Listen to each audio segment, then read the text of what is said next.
Welcome to Seven Stones Radio. Hey everybody, my name is Vikram Diol and this is my co-host Lori Ross and we are the Odd Couple! Oh. I know. We'll get it. Maybe we'll stop doing that, actually. Maybe we'll just one day record the intro and I can do that. And we can pretend like we're professionals. Well, Like we're definitely very amateur right now. Maybe we can pretend like we've actually done something with our life other than this podcast. How about that? We're in the infant stage. We're a little wobbly. It's okay. We're gaining our strength. I'm okay with that. Yeah. You must wobble before you crawl, and you must crawl before you walk, and you must walk before you run, and you must run before you sprint. And then you get old and you get into a walker, and then you shit. Okay, that's a little too far ahead. I'm in my prime right now, so I know we have a limited time this week to kind of talk about some things, and I wanted to at first, and because I want people to be able to contact us, so I want to kind of get this out of the way. I have emails that people can contact you or myself, and so if they have questions, thoughts, ideas, anything they want to talk about, really, if they want to specifically send it to you, they can send it at Vikram at sevenstonesradio.com, which is the number 7, stonesradio.com. Or they can send specifically to me, Lori at sevenstonesradio.com. And if you don't care, you can just pick one. But anyways, I wanted to get that out of the way. So Vikram at sevenstonesradio.com and Lori at sevenstonesradio.com. And feel free. My name. I know Lori can't. I can I have it written in front of me. It's Vikram. Oh, there we go. Yes. It's not pronounced. What did I say when I first met you? Bikram? Because I used to do Bikram yoga, and I think I called you. No, I didn't call you that. I can't remember. Oh, I called you Vikram. That's what I called you. Yeah, that's what I get a lot. I understand how it's only white people do that. Yeah. No other. Sorry. No other culture or color. I'm not being racist. I mean, no. I think it's related to the yoga practice, though. Well, no. I mean, a lot of people who have never ever people who don't even know how to spell yoga call me Vikram. It's either Vikram, or. Well, it's like Viking. I mean, it's like how it's like spelled. Like when you think of VIK, you think Viking, right? Which is kind of cool, but not how you pronounce your name. I do look like a Viking right now. I know people. Thank God people cannot see us. I'm totally scrubbed out, but whatevs. Well, it's early in the morning. Today what we were talking about is introducing ourselves and who we are a little bit more in depth, and giving a little bit more of our resume per se, or our accomplishment list is what I like to call it.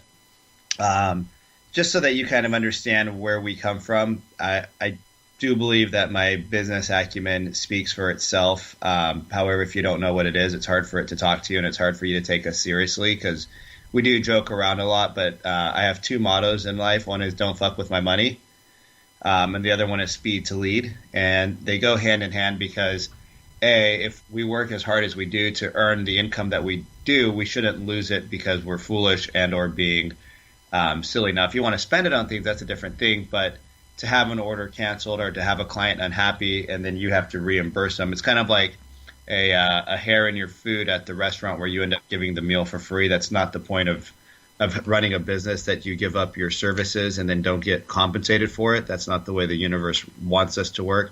The second one is speed to lead. We just work in a very fast-paced world, and fortunately or unfortunately, there's competition in every single spectrum of business and or spirituality. There's another Reiki healer, there's another realtor, there's another restaurant you can go to. So you really want to make sure you have speed to lead. But I edited that because one of my first big clients use the word big very carefully, because if you think somebody's big, that means you're small.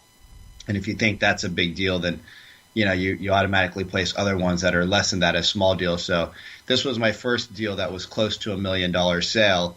And I was so nervous that I kept rushing. And he said, Vikram, one of the Microsoft heads, I think it was Steve Ballmer, said, be quick, but don't be hasty, because when you're hasty, then you have to continuously redo things. And then when I met Lori, Sorry, Lori, I'm just kind of taking over. It's okay. No, this is perfect. But when I met Lori, I know we'd say we met at a crystal store, and it was fate and everything, which I believe in. But she's got quite a solid head on her when it comes to business, when it comes to getting things done, and when it comes to having a grasp on the spirituality side of the world.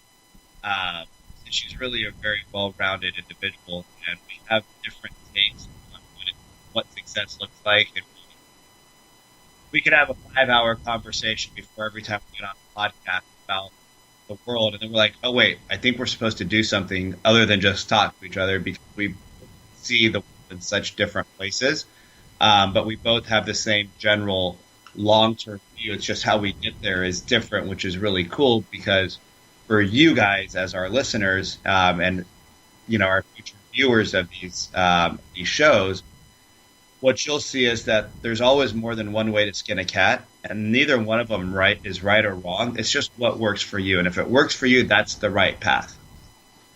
So, if you want to say something, Lori, I'm going to shut my door while my dogs bark at the squirrels. Well, no, thank you for that. And I think that, my journey has evolved a little bit differently. I started a family really young, and I wanted to have a strong business. I wanted to have a career, but definitely for me, work-life balance became more important than ever. And so now I'm at a place where my kids are much older, which is so nice because they're self-sufficient. Doesn't mean I have to be around them less, but it does mean that they're able to cook for themselves and all that stuff. But when it comes to business for me, like and we view business very differently, but what Vikram's done for me is, whereas I'm kind of an energy shifter and help people kind of lift them up, he kind of brought me down to earth and told me the realities of what I needed to do to build a stronger foundation and understand the language of what the business world really is. And it's not spiritual, but it definitely is more the grind, more of the push, more of the doing, more of the, the just the moving and the everyday interactions with people. And so I don't know are we going to talk a little bit about what our businesses are? Do you want to go there? Oh, I just wanted to give a little bit of an introduction about who I am and how I got to where I'm at today. And if you wanted to do the same, I think it'd be worth taking 3 or 4 minutes, maybe Sure. 5 each. Sure. Go for it. So when I started out as a little baby, I would go into my dad's office. My dad's a very successful family doctor and anti-aging and wellness specialist. And he really showed me the compassionate side of the world, because he would spend more time with his patients than, probably 80 to 90, maybe even 95% of most doctors would, because they're trying to get people in and out. What I realized from him is that the more time you spend, the more trust you have, and they actually do things not because they care about them. So there's a lot of compassion that goes into it, plus the referrals that you get from being so compassionate are through the roof. So he's always seeing new patients. But I would go into his office as a little 2, 3, maybe 5 years old, and I would just like, my daddy's the boss. That means I'm the boss. That means I can fire you. So you have to do what I say. So I was always kind of thinking that I was the boss. And I've always just thought of, every business that we have is, it's the family business. It's not my dad's, it was ours. So we had to take care of it. And that's kind of got me through life. I've always been a hustler. I've always been a hard worker. I've always had, focus and goals. And, my first probably achievement that I can remember where I won something or I earned something was a 4th grade jogathon, where I wanted a Sega Genesis, PlayStation, whatever console, and my parents were like, "No, we're not going to buy that for you." I said, "Great. Well, the jogathon is giving that away for the top prize, and it was like a few $1,000s you had to raise. So I made sure to raise a few grand. I won. I ended up setting the jogathon record, and I remember that as a young kid as an accomplishment that I could carry with me for life. And that was when you put your mind to something and you focus on that, you can make that happen. And, in the universal world, like with Abraham Hicks, who I just love listening to, she talks a lot about, when you set the intention in the ether, the universe starts working to manifest that for you. Fast forward a couple years, I ended up in boarding school in India for 2 years. The first school taught me a lot about survival because it was not the greatest of school. There was there was a lot of problems, which we'll get into, I'm sure, at later times in these podcasts. But that really helped shape me. But as a sixth grader, flying across the world by yourself with your older brother, being in airports by yourself, being in airplanes by yourself, going to a third world country. This is in India, 30 years ago now. Gosh, I'm getting young. It taught me a lot about survival and relying on yourself and trusting yourself because, we were just young children. I couldn't imagine some of the kids I see now that are in sixth grade crossing the street by themselves, leave alone getting on a flight and going to another country by themselves. So it really taught us how to grow up quickly. Fast forward to 17 years old, graduated from high school. In high school, I used to help my parents run their pizza place, which I would, deliver pizzas during my lunch break. I would show up after work. I'd help them with the lunch rush. My friends and I would go there for lunch, and they'd get slammed. It wasn't their business. It was the family business. So I just would get to work, and I didn't think about it, and I enjoyed it. We had fun. My friends used to work there too. So we didn't think of it as work. We thought of it like we got to go toss pizza, have fun, make creations. And so we always enjoyed it. Plus, we had a free tap of liquor at nighttime, so we could always get drunk after That's work. That's the most important thing. Hey, priorities matter, right? Yeah. And we'd tap the bar, we'd tap the kegs, and we were wild and crazy little kids. But then, 17 came, and we got these letters in the mail saying, hey, we want you to come and work for our company. It ended up being Cutco Knives. And so I ended up selling Cutco Knives for 4 or 5 years. And that really taught me a lot about how to be a business operator, how to be a great salesperson, how to follow a schedule, how to, talk to people, how to do presentations, how to follow a script. I know a lot of people say they don't want to follow scripts. I'll tell you, the shittiest movie is the one that doesn't follow a script. Let's just get up and talk. That's kind of how some of our podcasts have been in the past. What are you saying? They flow, but there could be more value that add, and that's something that Lori and I look at and talk about.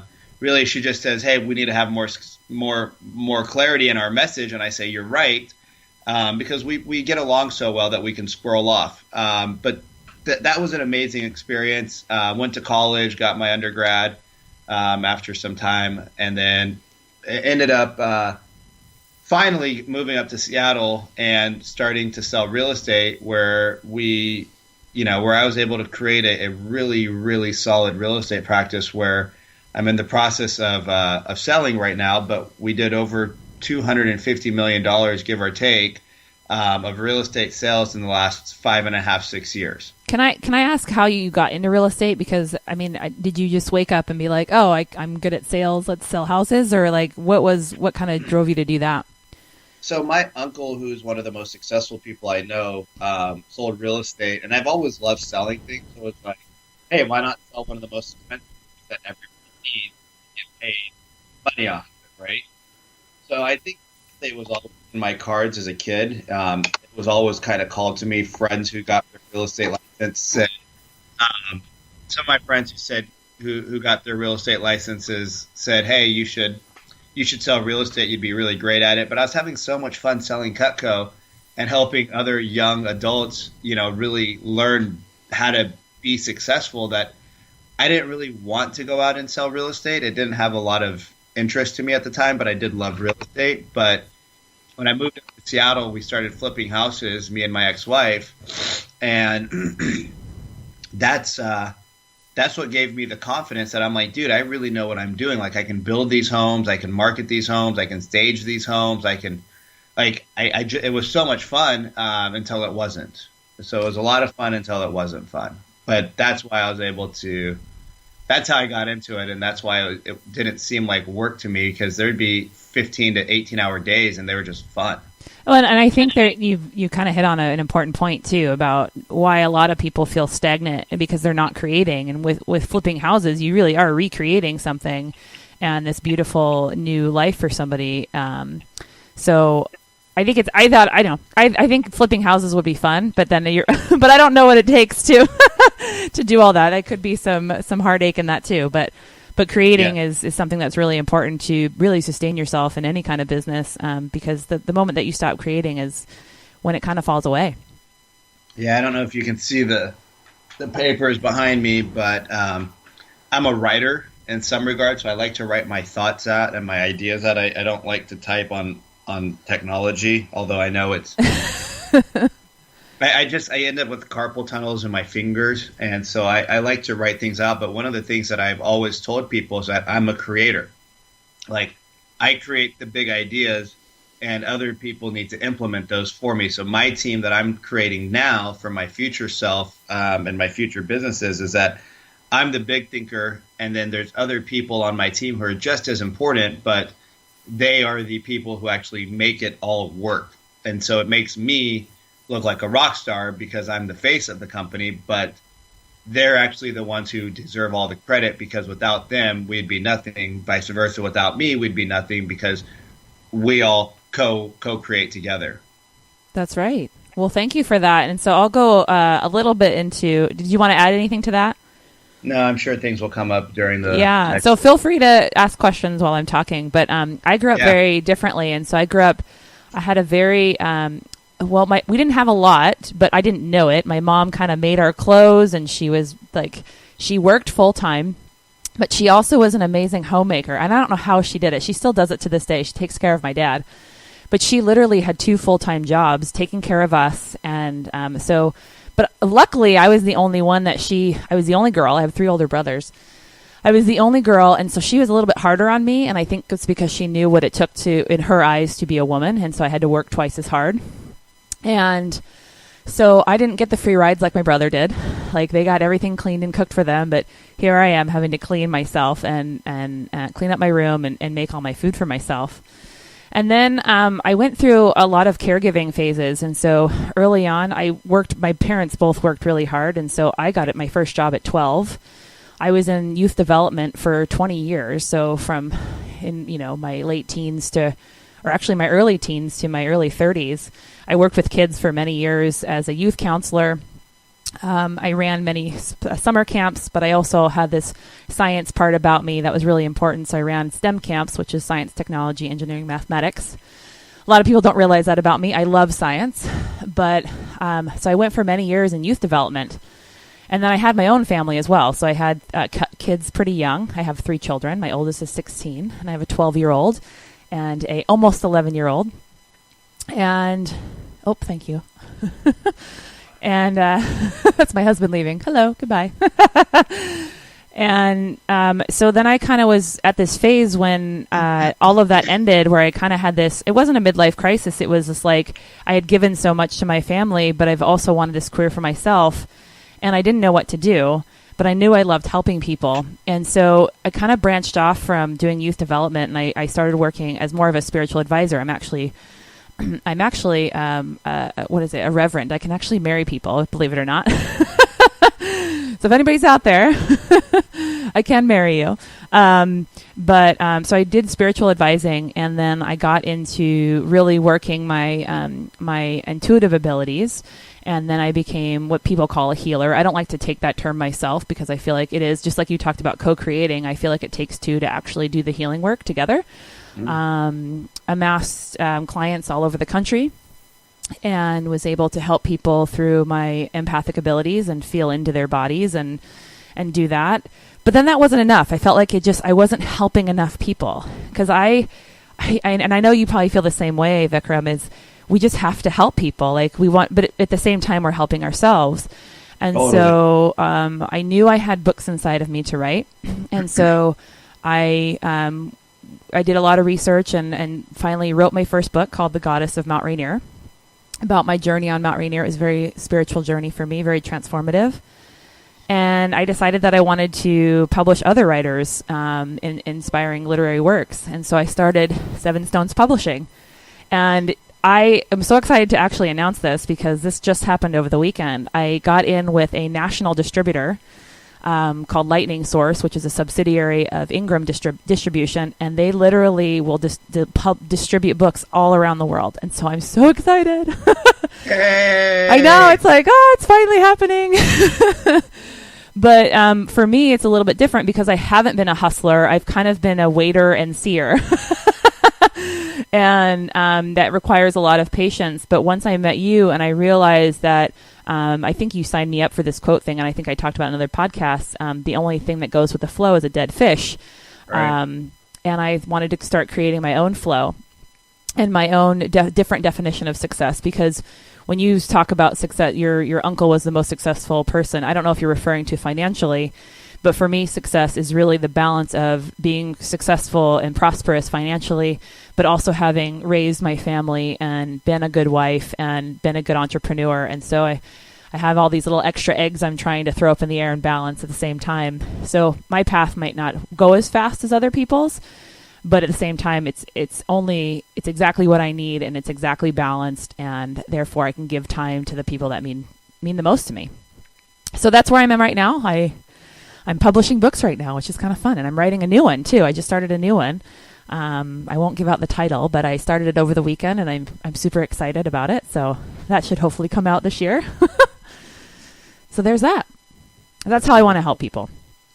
You know, and you said a couple things that you said my brothers had a different lifestyle, and the reason why is because of our models and the way that your mom's model of the world was, not right, not wrong, not good, not bad, just was what it was she had 2 jobs and she had to run the household. So you being the only woman or the only girl in the household, she had to teach you how to work really hard and run a household, because that's what her model was, is like, this is like, we just have to do what we have to do. And so the boys got an easier ride, whereas you were given, more responsibilities, but obviously that paid off because you had a family at a young age. And if you had not had that life experience, who knows what would have happened to you. Right. And it's so funny because I'm actually very grateful that I was given kind of more of a challenge, because I came out successful at the end. I saw my brothers kind of grow up, and they were messy and they were sloppy and they couldn't get their stuff together, and like they had families later, which is not bad, right? But it's just different because they had to figure things out on their own once they were out on their own,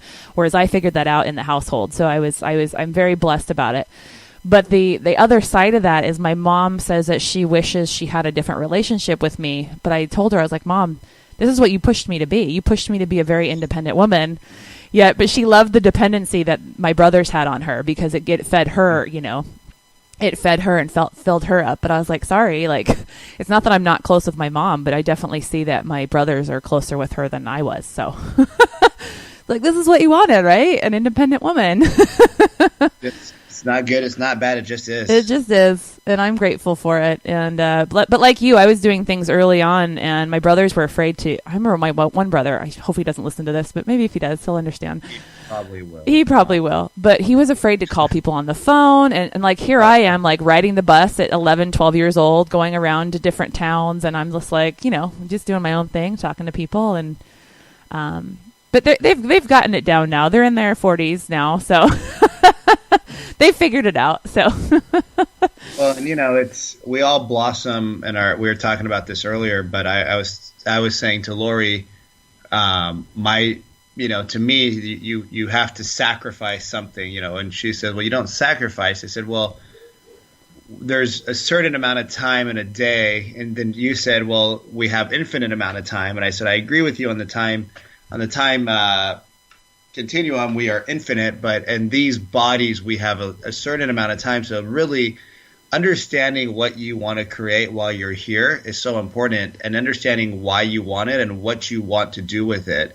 And so for me right now, because I don't have children and I don't have a wife, or I don't have responsibilities outside of myself, I've been able to do things that other people probably can't, or it'd be more difficult because of the flexibility in my life and the responsibilities that I have to others.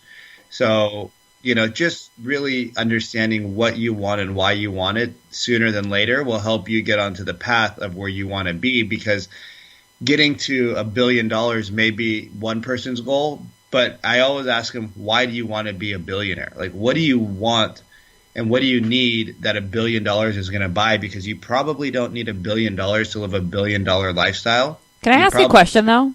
Do you think billionaires start out saying they want to be billionaires, or do you think it just kind of happens and their desires change? I want to ask a billionaire that question.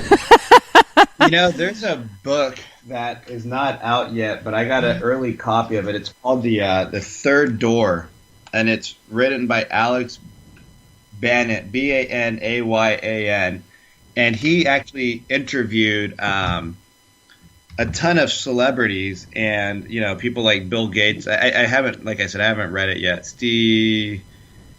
Bill Gates, Maya Angelou, Steve Wozniak, Jane Goodall, Jessica Alba, Pitbull, Tim Ferriss, Quincy Jones. Anyways, so he got to interview these people, and I'm sure there's going to be in that book the question of, did you strive to be a billionaire, or did the billion happen because you were doing what you loved and you were passionate about, and you had a big enough why? I mean, I think if you're a billionaire, you're just serving value to over 1 billion people that are all paying you. Maybe not 1 billion people, but you're serving enough value that the universe is repaying you in that sum of money because of the value you add to so many people. I know. I guess we don't think about the money going out versus coming in either. I'm sure there's just as much money going out as coming in, so it's not like a one-way street. No, I mean, if you run a $1 billion lifestyle, you have a ton of flow both ways, right? So your flow in and your flow out are crazy. I mean, I know last year my flow out was nuts, but the flow back to me was also nuts. So I'm happy both ways. Okay, good. Anyway, Third Door. So when do you know when that's coming out? I think it's coming out in like a month and a half. It'll be on Amazon. I think you can pre-order it actually right now on Amazon. Okay, I'm gonna look that up. I'm gonna tag that when we post this episode. Thank you for that. I appreciate it. But I want to jump on something that you talked about, and you said that you like to write things down. And I had a rough script of what I want to talk about today, and I don't want to go too deep into it because we're very limited on time today. But the reason why it's important to write things down is because it makes things concrete and it makes things real. And in my spiritual world, I talk it, if we're thinking of like if life is a matrix and we're in the matrix and there's the wave form and then there's the actual particle form, where the solidity of it. Writing it down actually tricks kind of the left brain. It tricks the right brain into thinking that this is reality. So this is concrete. And so it helps balance out the left and the right brain, and it actually does bring it to you faster, because now that something is concrete, you can define a plan because of that, right? And then it can be a loose plan, right? Because we can surrender to maybe there's a better way of doing things. But that's what I love about writing stuff down, is it makes it real. It makes your dreams real. And it puts it into your reticulating activating system. So when you write your goals down every day, or you write your wants and your dreams, or who you want to become, your brain actually, funny enough, your thoughts will tell you that it's not real, but your brain actually doesn't know the difference about what's reality and what's not. That's why augmented reality and virtual reality is actually going to be so popular with so many people. It already is, where you can sit and in your mind that you're not actually touching these things, but your brain is it's got such a different way of doing business that it actually thinks that you're actually in these places. So you can have a really positive experience or negative experience by putting on these VR glasses, and you actually think you're part of whatever you're doing with those glasses, because your brain doesn't know, but your thoughts do. But your brain overpowers that, and it will actually think that you were there, and you'll get out. You're like, man, that was awesome. Like, I really felt like I was there. Well, and that's what I call meditation.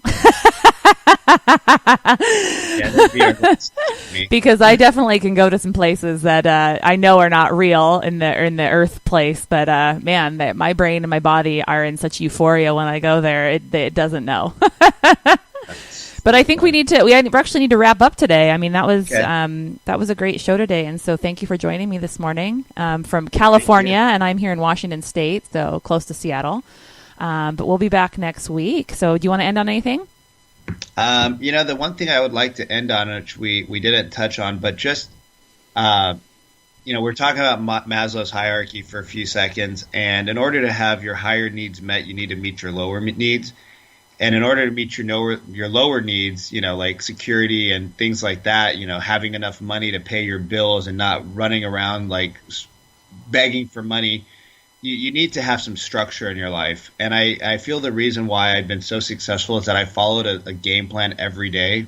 So when I'm on game, I wake up at the same time. I go to sleep very close to the same time. And every morning I do the same thing. Like one of the things that I wanted to write in my bathroom on my mirror, or put on like a sticky note is, okay, when I go into the bathroom, I use the bathroom, I jump in a cold shower, I turn it for this, I do that. I come out of the shower, and I have it all written down because sometimes I actually forget how to get ready. And so I'll look at the time and it's like 8:15. I'm like, holy crap, it just took me 45 minutes. Like, what was I doing? And I'm just in there like listening to a podcast or I'm listening to something. And so it's like you structure everything. And people are like, but I don't want to live a structured life. But what it gives you is it gives you a lot of free time to do the things you want to do because you're not wasting time. Because when you think you have time, you waste it. Whereas if you know that you go A, B, C, D, E, F, G, H, I, J, you're more efficient. You're efficient. So in order to meet your lower needs, you have to create enough value that you have enough money to actually pay your humanly needs and your family's needs. So you're not living, check to check.